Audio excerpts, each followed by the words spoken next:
Hi everyone, hope you are doing well from wherever you're watching this channel, depending on your time zone. Now, I had promised that we are going to do a video on the last rally that Railaodinga had at Kasarani and the one that William Ruto had at Nyayo Stadium. Unfortunately, I had an appointment with my doctor, so I don't get time to produce any video. But since we had promised, and it is good, we also give our comments on the last rallies these two leaders had before the election day. So we are here to give our views. I know most of you got time to watch the video or the live stream on the rally that William Ruto had at Nyayo Stadium and the one that Railaodinga had at the Kasarani Stadium. And in terms of capacity, if you talk about Nyayo and Kasarani, you should be well informed that Nyayo Stadium, in terms of capacity, it does not accommodate more people compared to the Kasarani Stadium. So that means Kasarani is bigger or 2 times to Nyayo Stadium. That's a fact and you have to know that. But one thing that came out clear was that William Ruto, despite the fact that in terms of capacity where he had, it was a small stadium, he did not manage to have enough crowd to fill the capacity at Nyayo Stadium. Unlike Railaodinga, who had a bigger stadium, but at the end of the day, he managed to have enough people in that stadium listening to him on the last campaign. So I want you to watch these 2 videos shortly and just compare and see who has numbers in Nairobi. Is it William Samoei Ruto or Raila Amolo Odinga? All money in Kemsa. You cannot give us a lecture on matters corruption until you tell us when the people in Kemsa will be taken to court. Let me tell you, we will not have a system where the leader of the opposition runs and lonely.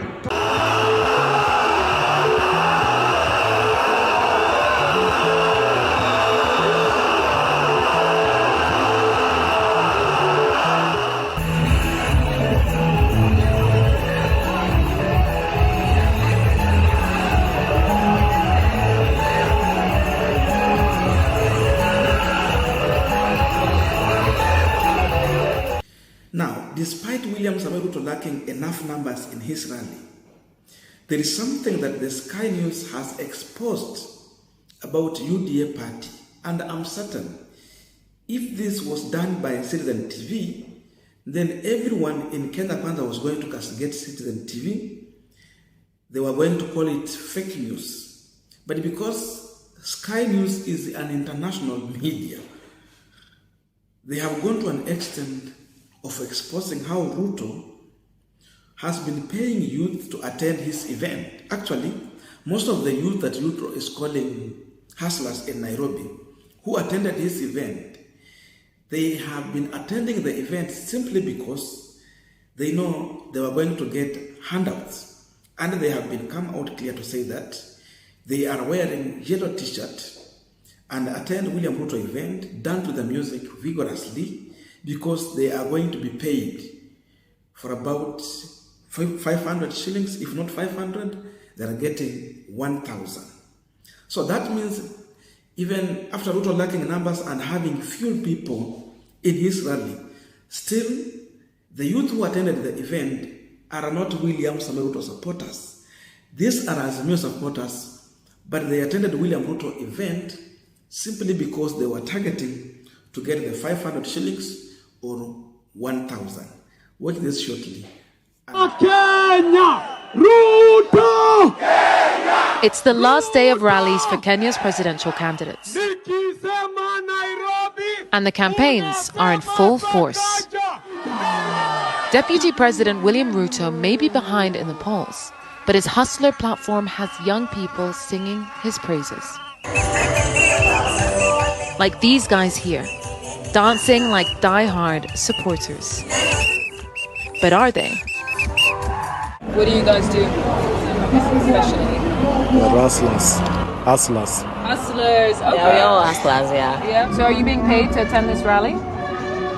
Yeah, we get paid. How much? Range from 500 shillings, that's around $5 to $10. High unemployment and living costs has many Kenyans finding creative ways to make ends meet. I mean, we were just with these guys at the Ruto rally where they were singing and dancing. It was very believable. And now you've put on blue, white, red Odinga rally colors and you're going over to his side to campaign for him. I mean, now we are continuing with the final discussion, but just a quick request. You might be watching this channel, but you're not yet subscribed. So my humble request, please consider subscribing so that another time, once we release a video like this one, you will always get notified.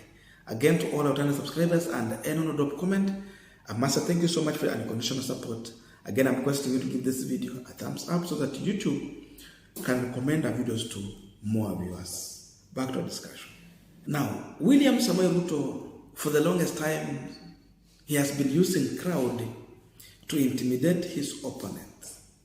Every time he gets somewhere to campaign, he has been showing how people have turned out in big numbers just to attend his rally. But we know most of the people who have been attending those rallies are people who are ferried to those specific areas. There are also people who have been paid to attend the rally. In fact, they have been on the UDA payroll to make sure that they are showing up in the rally and create a perception that Ruto is commanding numbers in this country. But the last rally that Ruto had to give his last word to the electorate before the election has exposed what might just turn out as a result on ballot. Most of us expected that Ruto is going to paint Nyayo Stadium and Nairobi County on yellow colors. But definitely, Ruto failed to paint Nairobi yellow. Ruto failed to paint Nyayo Stadium yellow. Despite the fact that even he had people who attended the event because they were paid. So already, this last event has actually exposed William Samoei Ruto. For those who thought that Ruto has numbers in Nairobi, they should know that Ruto has no numbers. You can see the kind of numbers he has been able to command in Nairobi. That means if Ruto and UDA party were anticipating to win more of elective seats in Nairobi in this August election, then they should not put their hopes that much high that they might turn out getting maybe, let's say, 40% or 50% in Nairobi. That is not going to happen. So those who are running on UDA ticket for a specific elective seat in Nairobi, yesterday has shown where your hope and target is. UDA is going to lose in Nairobi because they have failed to show us their numbers.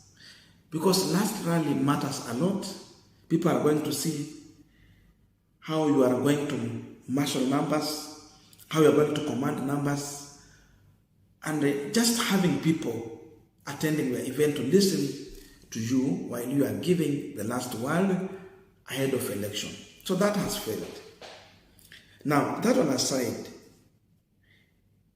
we talked about the capacity at Nyayo Stadium. It is small, but even being small, Ruto failed. Compare that to Railaodinga. You can see Raila managed to paint Kasarani Stadium blue.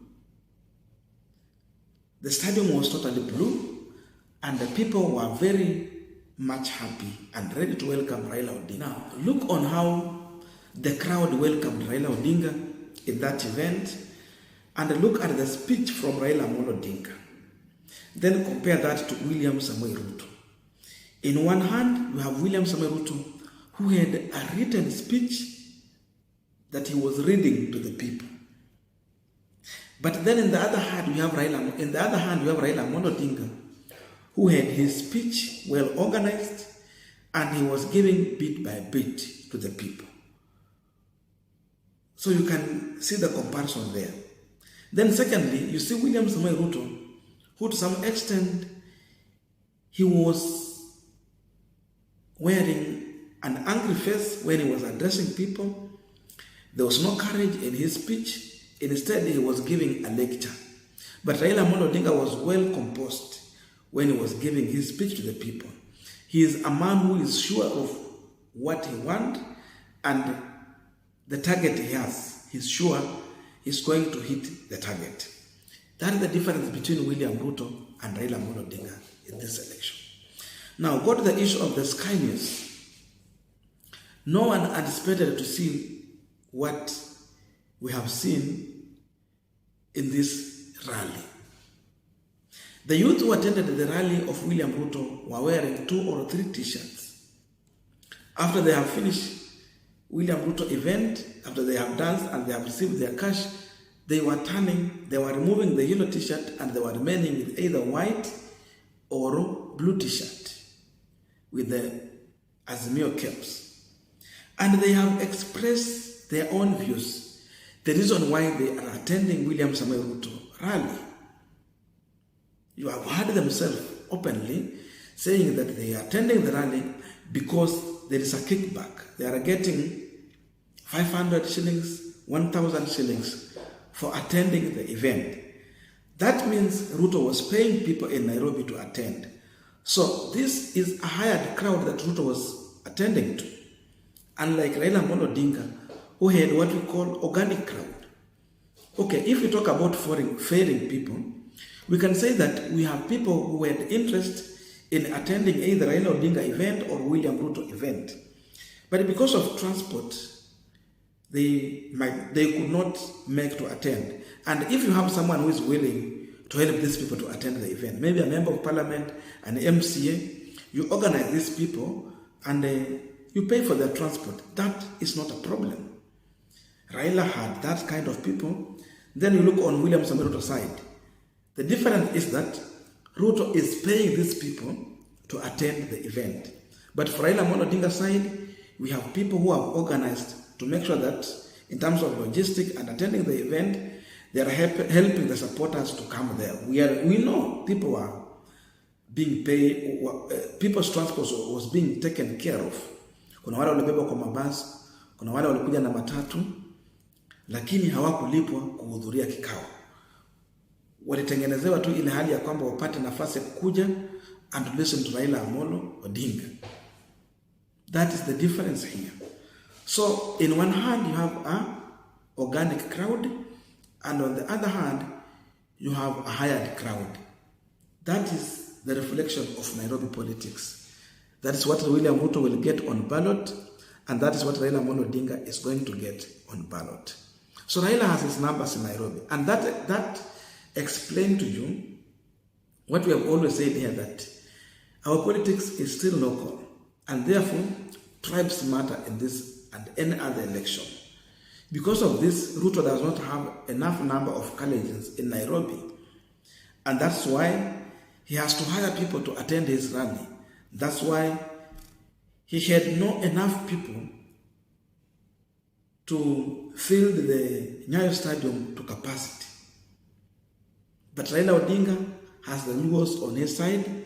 We have Luyas, we have Incases, and we have Kambas who trust the Azimio side. And then you talk about Martha Karua and President Uhuru Kenyatta. We have the Kikuyu, people from Mount Kenya who attended the Azimio event. That's why you see William Ruto has been given, is it 20% with the latest opinion polls in Nairobi, that he might get up to maybe just 20% there, but the remaining is for Raila Amolo Odinga. So there is nothing you can doubt here. The opinion polls was correct. So in my own view, Ruto has shown us how he has no numbers in Nairobi, but Raila Amolo Odinga has proved to the country that the people of Nairobi still have love for him. I don't know what to think about this, but that's my view. Let's meet in the comment section so that we can have a continuation of this conversation. But see you in our next video.